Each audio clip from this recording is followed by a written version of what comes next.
O banco pega o teu dinheiro da poupança, te dá um pouquinho de juro e quando empresta no financiamento é por uma taxa mais alta, é a máquina de gerar dinheiro. O pessoal até pergunta, dá trabalho administrar muito dinheiro? Não, trabalho é para administrar pouco.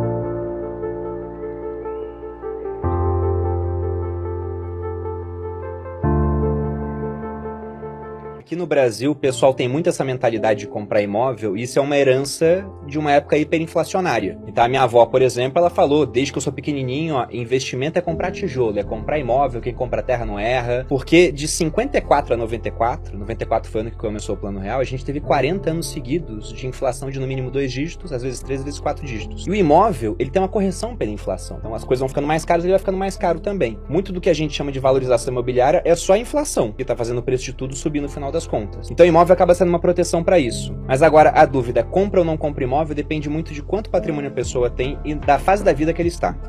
Lá atrás, vários amigos meus fizeram financiamento. Os caras estão pagando até hoje. Se eu tivesse feito financiamento quando a gente começou a morar junto, eu teria comprado um apartamento no Rio de Janeiro, que é um local que eu não quero mais morar. Esse apartamento não atenderia a gente mais, porque simplesmente vai mudando a propriedade da família. Nossa vida mudou, Nossa vida mudou. Ia comprar apartamento pequeno, daqui a pouco vai ter filho. Mudaram, então não ia caber. A gente mudou de cidade, mudou de emprego. Lógico que eu poderia revender esse apartamento, mas o ponto é também o que eu fiz com o dinheiro. Porque na hora que eu compro um apartamento, eu tô imobilizando. Se eu não fizer um financiamento, que é uma ótima hipótese, quase todo o capital que eu teria em uma única aplicação, digamos assim. Tudo bem que eu deixo de gastar com aluguel, mas eu tô concentrando muito risco.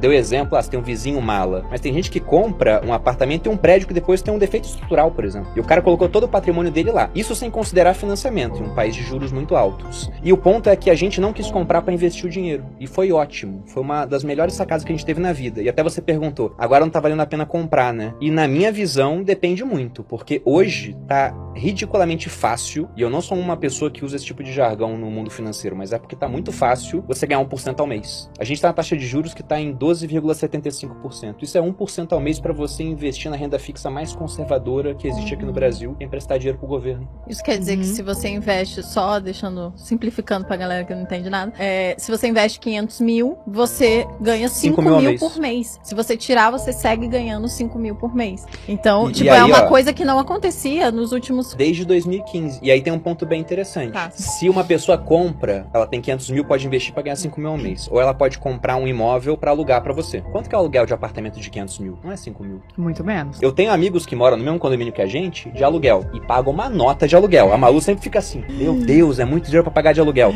Só que esse mesmo dinheiro investido rende mais do que o dobro pra eles. Entendi. Então eles botam o dinheiro em fundo imobiliário, por exemplo, que tá pagando também vários 1% ao mês, eles tiram dinheiro, pagam aluguel e ainda sobra um dinheirão. Eu não sou contra alguém comprar uma casa, não é isso, mas é que o brasileiro compra muito mal, porque o que ele faz? Ele não tem dinheiro, ele dá aquela entrada mínima e aí faz um financiamento que pra caber no bolso ele vai parcelar em 35 anos. Aí paga 5 casas. Não, o cara vai pagar 2 casas, não vai chegar a pagar 5. Só que ele tá pagando um caminhão de juros pro banco e depois o pessoal fala, nossa, o lucro do banco é bilionário. Porque o banco pega o teu dinheiro da poupança, te dá um pouquinho de juro e quando empresta no financiamento é por uma taxa mais alta, ou no empréstimo pessoal por uma taxa mais alta ainda, ou cheque especial uma taxa mais alta ainda, tem uma máquina de gerar dinheiro. E quem alimenta isso é o brasileiro, que ele tá sendo educado para fazer dívida. Ter um financiamento no Brasil é o comum, mas eu não diria que é o normal, não com uma taxa de juros tão alta quanto a gente tem. Seria muito melhor no começo da vida, aquele casal que acabou de casar, morar de aluguel, até porque eles estão numa cidade, daqui a 2 anos estão em outra, eles vão investindo, vão construindo patrimônio e aí um dia eles compram a casa dele, se quiserem, porque às vezes eles podem aprender a investir tão bem que não precisa. Deixa o dinheiro lá rendendo mais. Com 10 anos de idade, meus pais separaram, fui morar com a minha mãe no Rio de Janeiro, e a minha mãe entrava e saía de uma casa igual troca de roupa. Minha mãe é uma ótima pessoa, mas ela tinha um total descontrole com a parte financeira. Os meus pais, quando separaram, o meu pai era um cara que não ligava pra dinheiro, e a minha mãe era uma pessoa que tinha descontrole com dinheiro. Ele era desligado, ele não consumia muito, ele só era desligado, e ela era descontrolada. Na época, quando eles separaram, o meu pai ficou com dívidas que compravam um imóvel. E aí ele ficou com essa dívida, minha mãe foi sem a dívida e fez um monte de dívidas novas, e meu avô sempre tapando buraco. Não, pra vocês entenderem, e eu vendo aquilo, eu falei, eu não quero que isso aconteça comigo, pô. Eu não queria que isso acontecesse na minha vida. E aí eu sempre falei, desde pequeno, eu vou ser rico. Eu sempre falava isso. A minha avó fala que quando eu tinha, sei lá, uns 10 anos, 10, 11 anos, foi a época que o real, ele varia 1 para 1 com o dólar. Em 98 deixou de valer. Foi direto, né, 2 para 1. Eu fazia a conta e falava pra minha avó, vou ter tantos dólares quando for mais velho. Tantos dólares, não sei o que. Daí minha avó, mas por que dólar? Se a nossa moeda é o real, daí eu falava, porque o dólar vale mais. Eu sempre quis ter dinheiro. Eu sempre falei, vou ser rico, vou ser rico, vou ser rico. Eu só não sabia como é que eu ia fazer isso. Que nunca imaginou que o dinheiro era tão importante. Só que por que eu fui pro exército? Porque com 17 anos eu não sabia o que fazer da minha vida. Aí eu pensei, faço direito, faço educação física. E aí tinha um concurso do exército que era um ano antes dos outros. Porque você passava no segundo ano pra fazer o terceiro no exército, enquanto os outros era fazer o terceiro e ia pra faculdade. Aí eu tentei o concurso, eu não passei. E aí quando eu não passei, eu quis ir de fato. Eu falei, nossa, não passei, fiquei meio frustrado. Aí no ano seguinte eu saí da escola, minha família toda foi contra, só meu pai que falou, não, tudo bem, eu te apoio se você for estudar. Eu fui pro cursinho, eu estudava 6 horas por dia no cursinho, e eu fui o primeiro colocado do cursinho. O pessoal até pergunta, dá trabalho gerir, né, administrar muito dinheiro? Eu adoro essa frase. Não, trabalho é pra administrar pouco. Quando é muito mais tranquilo, pô. Administrar escassez que é complicado. Então lá atrás, quando a Malu não trabalhava, dava mais trabalho, porque a gente tinha poucos recursos pros dois e ainda queria investir 30% do que ganhava. Então a gente era muito mão de vaca. A gente era muito mão de vaca. Eu ia no salão, eu fazia a nossa própria comida, eu não tinha empregada dentro de casa, eu lavava o banheiro, lavava a salada, preparava a comida, eu gravava meus vídeos, eu fazia minha edição, eu fazia tudo, né? A gente fazia tudo, eu preparava, eu lavava a nossa roupa, passava a roupa. Então era tudo internalizado, né? A gente não delegava nada. Tem até um ponto interessante, né? Nessa época, já no final, assim, da minha carreira como militar, eu ganhava uns 10 mil. E a gente investia 3, sobrava 7, pagava as contas, não sei o que, e depois dividia uma parte pra consumo. A Malu podia consumir R$1.500. Ela nunca gastou os R$1.500, todos. Ela sempre gastava menos. Só que, se eu for pegar 1.500 de 10 mil, é 15% da renda que ela podia gastar. Então hoje ela fala, hoje eu era muito mão de vaca, hoje eu não sou. Hoje ela gasta muito menos de 15% da renda que ela faz. Gasta quase nada. Mesmo que ela compre as coisas caras, porque a gente aumentou exponencialmente a renda no final das contas.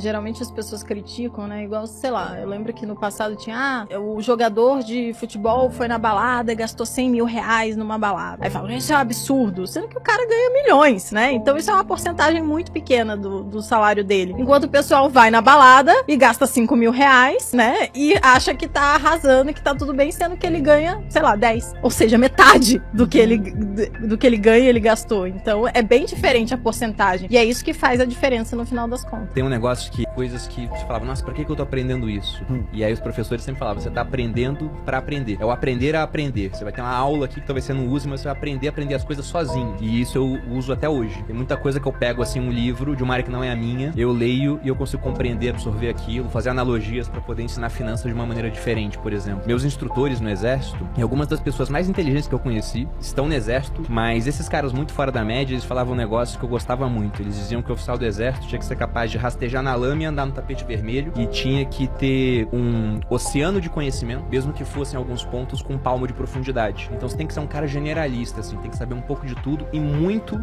de algumas coisas específicas. Por que ser rico, né? Não é essa questão de você poder ir em restaurante caro e não olhar o menu, viajar pra onde quiser, de primeira classe, de executiva, ter um carrão, ter uma baita de uma casa, né? Olhar tua conta bancária e parecer um CPF, não é isso. Tudo isso é legal? Lógico que isso é legal, mas o que me motivava é eu chegar pra minha mãe e falar, olha, eu vou comprar um apartamento, mora lá. Pra minha sogra eu fiz a mesma coisa, pro meu sogro. Foi pagar o financiamento do meu pai e acabar com dívidas que ele tinha. Foi pegar a minha irmã, que era uma excelente profissional na área do direito e que tava esperando há 2 anos pra ser chamada pra um concurso público e ela não seria chamada. Chegar pra ela que tava em Palmas e falar, vem pra São Paulo, trabalha comigo. Começa a arrematar imóvel de leilão, a gente cria um negócio junto. E agora ela tá milionária também. Ou, como aconteceu agora na pandemia, o meu cunhado, ele pegou Covid. Meu cunhado tem a minha idade, fez academia militar comigo, né? E ele ficou muito mal. Chegou a ser entubado. Ele tem um plano de saúde do Exército e no Rio de Janeiro dá direito aos hospitais do Exército. O pessoal se esforça tudo, mas não é uma estrutura igual de um hospital particular. E a minha esposa tava em prantos, assim, né? Ela falou, e agora, o que a gente faz? Eu falei, leva ele pra um particular. Ela falou, mas se ficar muito caro, se ele ficar internado 30 dias, né? Fiz a conta e falei, não, se ficar 30 dias a gente aguenta. E se ficar mais? Eu falei, a gente trabalha mais. Então isso que é o dinheiro. É você poder chegar pra sua esposa, que tava literalmente, né, na merda naquele momento, ela ficou muito mal e falar, olha, por falta de recurso, ele não vai sofrer, não. A gente vai conseguir dar conta e ele tá bem agora.